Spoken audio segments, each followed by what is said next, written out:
ผลิตภัณฑ์กรีนเคอร์มีนสารสกัดธรรมชาตินวัตกรรมใหม่ละลายน้ำได้ดีที่สุดในโลกความคงตัวสูงการดูดซึมดีเยี่ยม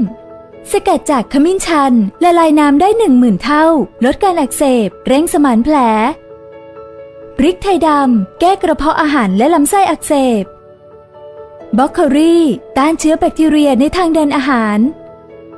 มอนโตเดกตินเพิ่มการเผาผลาญเร่งการย่อยปรับสมดุลทางเดินอาหาร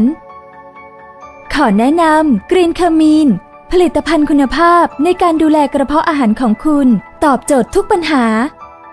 ลดการอักเสบที่หลอดอาหารอย่างรวดเร็วอาการกรดไหลย้อนจึงดีขึ้นทันทีเช่นอาการแสบร้อนกลางอกแสบลิ้นปี่เรอเปรี้ยวบ่อยขมคอกลืนติดระคายคอ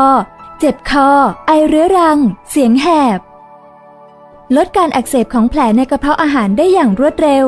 เมื่อไม่มีอักเสบลดลงจึงไม่ปวดแสบท้องกรดในกระเพาะอาหารก็ลดลงอาการปวดแน่นท้องอืดท้องเฟ้อจึงดีขึ้นด้วยโดยไม่ต้องทานยาลดกรดสามารถดูดซึมไปยังลำไส้เพื่อลดการอักเสบของลำไส้ช่วยให้การขับถ่ายดีขึ้นไม่ปวดท้องลดความเสี่ยงต่อการเกิดมะเร็งลำไส้ช่วยบำรุงตับ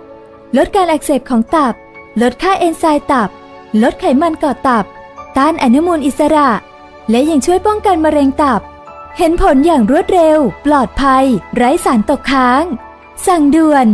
062 326 4622มีบริการเก็บเงินปลายทาง